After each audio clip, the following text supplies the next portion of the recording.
Bien le bonjour. Alors, pour le podcast d'aujourd'hui, nous allons traiter d'un sujet qui, je trouve, n'a pas vraiment été traité très sérieusement. Du moins, du point de vue de mes recherches, j'ai vu que c'est pas vraiment traité très sérieusement. Et pourtant, pas mal de gens ont l'air de s'y intéresser parce qu'il y a pas mal de mimes dessus. Alors, en général, quand quelque chose a pas mal de mimes, c'est qu'il y a pas mal de monde qui s'y intéresse, mine de rien. Et il y a des discussions autour, etc. Je parle donc des filles qui sont des garçons manqués. Alors, déjà,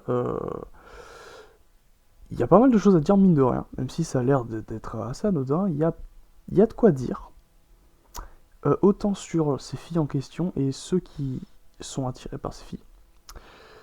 Euh, on va ensemble, nous allons démanteler donc les différents types de garçons manqués, ce qui en sont vraiment, ce qui en ne sont pas, ce qui est intéressant chez elles et pourquoi je pense que malgré tout, sur une relation longue et pérenne, donc sur le sujet qui m'intéresse, hein, moi quand je parle des relations hommes-femmes, je parle de relations saines et à durée moyenne à longue. Alors, on va pas se mentir, je n'envisage pas tout ce qui est mariage, etc., parce que pour moi c'est une perte de temps. De nos jours en tout cas, j'en ferai un podcast dessus, très clairement. Je pense pouvoir dire que je fais partie de la communauté MGTOW. Premier degré, hein, pas je refuse de voir toute forme de femme, etc. Mais des relations courtes, tout en restant cordial, poli, etc. Mais par exemple, si vous cherchez des relations d'un soir, des coups d'un soir, c'est pas ici le bon endroit pour. Voilà. De toute façon, si vous cherchez des relations d'un soir et que vous voulez parler de garçon manqué, il y a un problème, parce que franchement, c'est pas simple. C'est pas simple, et en général, c'est pas pour ça que c'est rarement un intérêt sexuel. Alors, oui et non, mais j'en parlerai. Donc, déjà, on va aussi stopper de suite, parce que je sais déjà tous les fans d'anime vont s'exciter. Je ne parle pas des tomboys. Alors, les tomboys, c'est tout simplement un archétype très présent dans tout ce qui est dans les animés japonais, etc. Il y a eu une espèce de mini niche, comme beaucoup de dindes savent faire, se jeter dans une niche de, de pour faire des courses au vu, hein, comme d'hab. C'est comme les tradwives, c'est pareil, hein, donc cette esthétique, donc ces femmes qui se mettent une esthétique un peu à l'année 50, qui disent qu'elles sont femmes au foyer, etc. Est-ce qu'elles le sont vraiment ou pas, j'en sais rien. Et voilà, là c'est pareil, les tomboys entre guillemets, donc celles qui se disent comme telles, qui pensent ouais, faut te coiffer comme ça, faut te fringuer comme ça, alors déjà ça ne se sent pas du tout, et on s'en fout. Et donc je n'utiliserai pas le terme tomboy parce que ce terme-là est ridicule, parce qu'on est quand même sur un espèce de fantasme un peu bizarre, enfin bizarre, que je trouve un peu décalé. Une nana aux cheveux courts, très musclée, limite aussi musclée qu'un mec, et qui en fait te fout ta tête dans ton cul si t'es pas content, et qui agit comme ton pote. Ça, c'est l'extrême de l'attirance vers donc une fille qui est un garçon manqué. Donc, je veux dire un garçon manqué, c'est le plus simple. C'est l'extrême. Et en général, c'est souvent parce que ce sont des gens extrêmement féminins, mais j'y reviendrai. Déjà, on va commencer à discerner les différents archétypes. Donc, tout simplement, un garçon manqué. Déjà, c'est un peu vaste, et bien évidemment, il y aura tant de ces cases, il y a un peu, ça peut aller un peu à gauche à droite. C'est pas forcément un archétype, enfin voilà, on n'est pas dans un RPG, on n'est pas en train de choisir une classe. C'est pas. Voilà. Le premier qui me vient à l'esprit, et ce sera certainement le plus courant, c'est tout simplement le weeb. Donc c'est tout simplement une fille qui est beaucoup intéressée par la culture japonaise, notamment tout ce qui est manga, tout ce qui est animé, et tout ce qui flotte autour en général. Donc c'est une fille qui a pas mal s'axer sur les jeux vidéo, etc. Alors, qui souvent est un grand enfant. Voilà, qui peut être sur certains aspects mature en fonction de son background, on va dire, en fonction de son expérience de vie. Mais en général, il y a quand même un grand côté grand enfant et, euh, et qui aime bien voilà, masser des peluches, des jouets, des machins, tant que c'est mignon. Voilà. En général, c'est ça. Donc ça, c'est l'archétype le plus courant. Euh, J'ai envie de dire, pour tous ceux qui sont des grands fans d'animé, de machin, vraiment où c'est leur vie, je suis pas fan du tout de ce genre de personnalité, je suis pas fan du tout de cette façon de vivre. Mais dans ce cas-là, bah, allez-y, foncez, c'est littéralement vous trouvez quelqu'un qui a vos centres d'intérêt. Où est le problème? Maintenant, est-ce que vous les intéresserez, oui ou non? Ça dépend. Parce que ce sont des filles qui sont souvent très solitaires. Souvent insociables. On va pas se mentir, souvent insociables. Insociables ou très timides, qui veulent pas déranger. Et qui, en général, quand elles sont dans ce genre d'univers, elles se foutent de plaire à quelqu'un, elles se foutent d'être attirantes, elles se foutent d'être avec quelqu'un. Mais si en général, enfin comme tout le monde, on a une petite voix biologique, une titi qui disait, mais voilà, très clairement, elles peuvent s'en sortir en étant tout seules, elles s'en foutent. En général, j'entends. Et en général, et là, c'est parce que beaucoup de mecs dans ces communautés, du coup, ont des délires un peu bizarres au niveau des relations. C'est aussi leur cas de l'autre côté. Voilà. Donc ça, c'était l'archétype le plus courant, mais qui, selon moi, est le moins pertinent. Il reste deux autres archétypes. Le second archétype, c'est celui que j'apprécie beaucoup, mais... Enfin, c'est un je t'aime moi non plus. C'est la fille sportive. Alors, tout simplement, là, on parle pas de juste, oui, une femme qui a des valeurs, qui a, comme j'ai pu rencontrer, qui va à l'église, mais qui fait aussi du sport pour s'entretenir. Non, je parle de...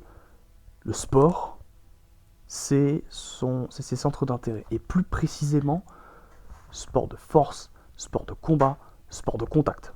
Voilà, on est plus là-dedans, en général. On n'est pas sur ouais, j'adore aller à la salle, et en fait, tu vois, ça aussi, je vais pas vous mentir.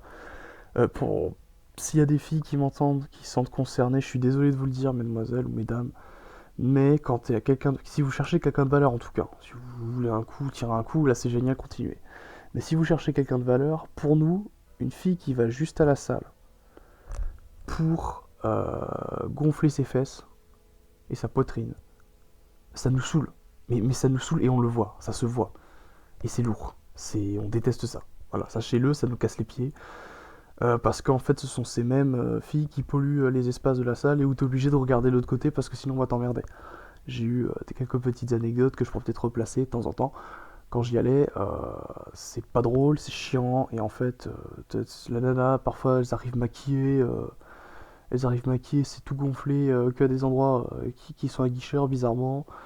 Bref, voilà, c'est génial. Et puis ça prend des petites photos sur le téléphone, enfin bref, c'est insupportable. Mais je ne parle pas de ça. Je parle de nana qui, en fait, tu lui dis, hey, je parie que je cours plus vite que toi, ou je parie que je fais plus de pompes que toi, elle se jette au sol, ou elle se met déjà en position pour courir, elle fait, vas-y, on va voir. Donc, en général, on est donc sur des filles qui ont un gros esprit de compétition, qui n'ont pas peur de la douleur, qui n'ont pas peur de l'inconfort, qui cherchent du challenge, enfin donc qui ont une énergie très masculine, très clairement. Cependant, de ce que j'ai pu voir, ça bouffe beaucoup autre chose. Parce que du coup, on va pas se mentir, on est là, ouais, enfin pour ceux qui sont intéressés, ouais, je veux une nana qui a un mec et tout, limite, alors, les raisons, je vous expliquerai plus tard, mais dites-vous que, en revanche, ça restera un mec. Donc faut se comporter comme tel, faut pas trop être sentimental, faut pas trop ci, faut pas trop ça. Parce que très clairement, voilà, vous aurez une relation. Si vous avez une relation avec, en sachant que c'est au bout d'un moment hein, quand même, si vous avez une relation avec, ce sera une relation de pote. Très clairement. Voilà. On est là-dessus. Et c'est pas comme dit, comme on peut voir, oui, en fait, tu t'habilles comme ça, tu coiffes ça. Non, en fait, elles s'en foutent. En fait, elles mettent des hoodies parce que c'est pratique. Elles ont toujours à portée de main une tenue de sport et une paire de baskets pour aller s'entraîner. Elles s'en foutent depuis la transpi. Voilà. Elles ont en général des coupes pratiques. Par exemple, je suis tombé alors sur une fille. Alors, je tairai son nom et je tairai certains détails. Par respect envers elle, parce que c'est dommage. Mais en gros, c'est donc une fille qui a eu une vie extrêmement dure. En général, il y a de ça. Ces filles-là, souvent, c'est des filles qui ont une vie extrêmement dure et qui, au lieu de se laisser victimiser, ont préféré se dire bah ça tape le cuir et en fait ont essayé de justement compenser ce déséquilibre familial par ça. soit ça, soit tout simplement elles ne se sentaient pas à leur place avec la mentalité féminine. Il y a aussi ça. Et, euh, et donc, cette fille donc, qui a la même coiffure que moi, hein. Je sais pas si mon très cher acolyte qui gère initialement la chaîne, hein, salut à toi, mettra une photo, mais elle avait ma coupe, elle mettait des hoodies. Euh, En fait, j'avais des photos d'elle, elle avait un bonnet et une clope au bec. Franchement, j'aurais jamais dit que c'était une nana. Le seul truc qui la trahit, c'est sa taille et sa voix, c'est tout. Très clairement. Et pourtant, elle est très très belle, hein, d'ailleurs. Mais en général, ce genre de filles se foutent de montrer à quoi elle ressemble. Et en fait, elle avait une vie très très très difficile. Et elle avait une pathologie qui est littéralement, c'est littéralement en fait c'est un berserk, voilà, littéralement. C'est-à-dire que je sais plus comment ça s'appelle exactement, trouble ou désordre de la colère ou un truc comme ça, ou, trouble excessif de la colère ou de la rage, un truc comme ça, où en fait, si tu la perturbes un peu trop, elle part dans des, tu pars, en fait, elle devient complètement inconsciente et en fait, elle fait tout de façon complètement inconsciente et des trucs du genre faut être à 4 pour la plaquer, elle fait des excès de rage, elle tape sur ce qui bouge, elle prend une bouteille de verre, elle se l'explose sur le bras, elle sent rien. On part là-dedans. Donc voilà, en général, de toutes les... Alors ça c'était le pire des cas. Et en effet, je tairai comment ça s'est terminé la relation parce que c'est pas important. Rien de grave, hein, je vous rassure. Mais elle a tout foutu en l'air bêtement pour rien. C'est dommage parce que bon, j'étais au courant de ça et je me suis dit, bon vas-y, c'est pas grave. Si c'est que ça, parce qu'elle était très très adorable, elle était très courtoise. Mais voilà, bref. Euh, En général, il y a toujours une contrepartie. Dites-vous que vous aurez jamais une vraie relation avec une fille comme ça. C'est rare. Ça veut pas dire qu'elle peut pas être sympa, etc. Mais vous aurez un mec. Voilà. Là, très clairement, vous aurez un mec.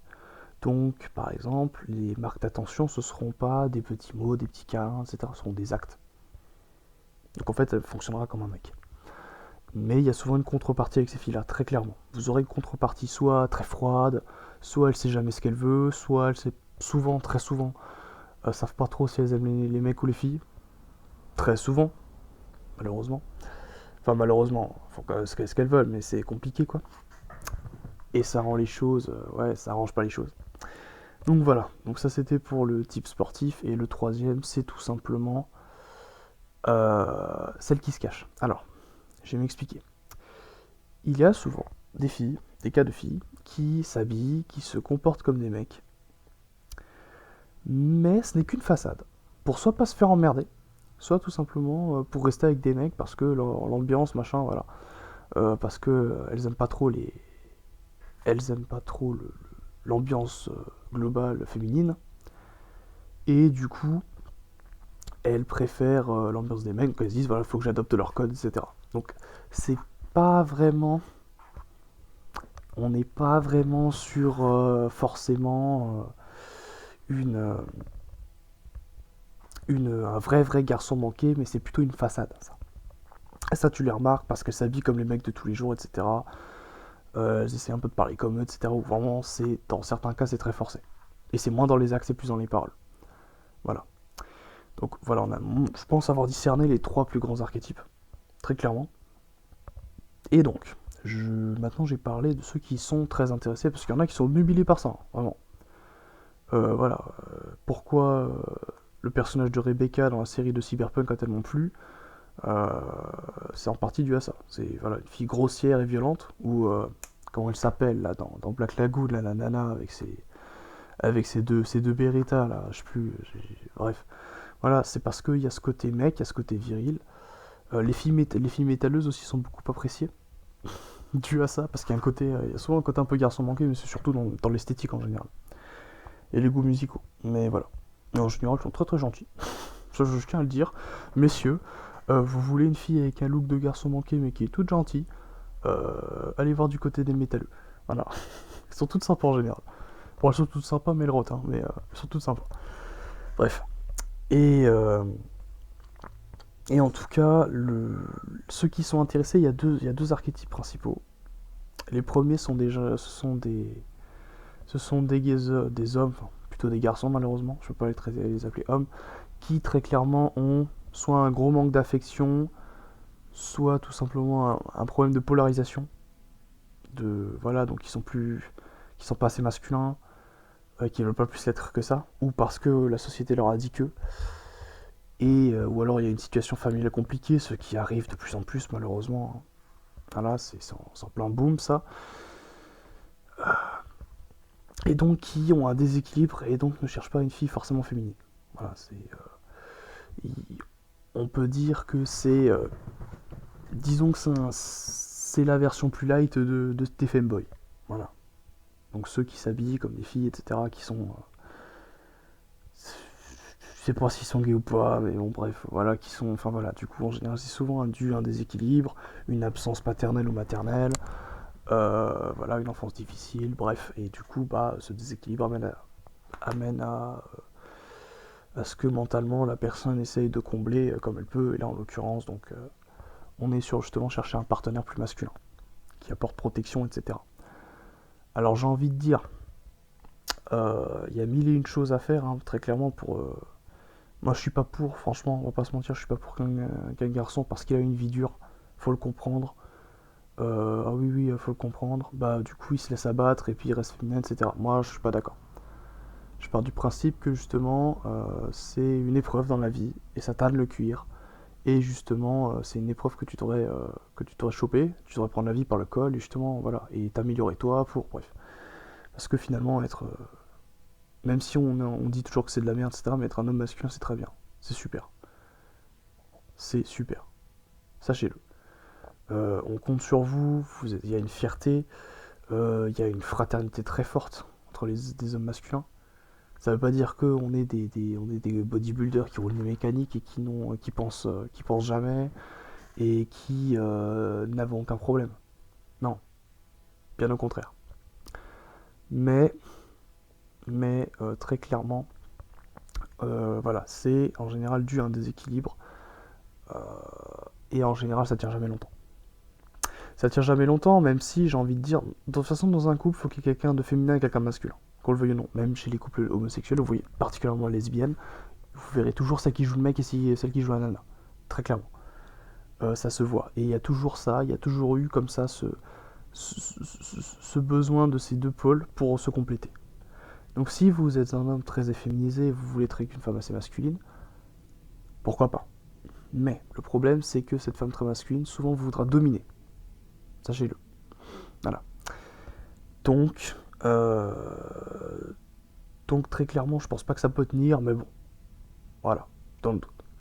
Ensuite, la seconde catégorie qui pour moi est beaucoup plus saine, c'est tout simplement, et là je m'y repère un petit peu, mais pas trop. Mais c'est tout simplement des hommes qui se font chier quand ils sont avec une nana, parce que les centres d'intérêt sont souvent très divergents, la façon de penser est très divergente, ça fait chier.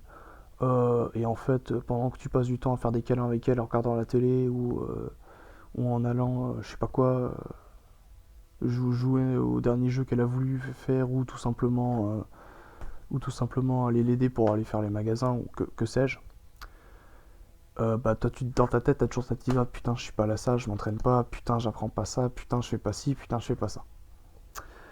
Et donc ça casse les couilles. Et là dans ce cas-là en fait ils cherchent justement, pour eux en fait c'est du gagnant-gagnant. Et pris de ce point de vue-là, oui, pris de cette façon de voir, oui en soi c'est plutôt gagnant-gagnant parce que en fait ils cherchent des potes, c'est un peu ça. Mais tu le sais, quand tu le sais et que tu pars là-dessus, y a pas de souci. T'es pas prêt, t'es pas étonné. Oh, je comprends pas, elle m'a fait un petit bisou sur la joue. Bah non, tu voulais un pote qui va aller à la salle avec toi, mais y a pas de souci. Elle va te montrer qu'elle t'aime, mais par des actes. Et du coup, ouais, donc un mec par exemple très sportif, bah, qui cherche une nana qui l'est aussi, mais pas juste pour gonfler son derrière, qui font des trucs ensemble. J'ai vu aussi beaucoup dans le modélisme, dans la communauté Warhammer. Il y en a pas mal, mine de rien. Ça, c'est pas mal. Franchement, pour les mecs, les mecs comme moi, le combo salle, box, Warhammer, on est pas mal. On est pas mal. Là, déjà, joli CV. Non, plus sérieusement, mais du coup, comme dit, en fait, ils cherchent un partenaire qui leur ressemble. Ils cherchent un partenaire qui leur ressemble pour partager des passions communes, faire des choses communes. Par exemple, tout simplement des gars qui ont vraiment des gros goûts de l'aventure, des mecs qui adoreraient vivre en ermite, vivre dans un van, etc. Donc on est quand même dans un côté très inconfortable, où il n'y a pas de routine, etc. Bah ça, normalement, c'est des goûts typiquement masculins.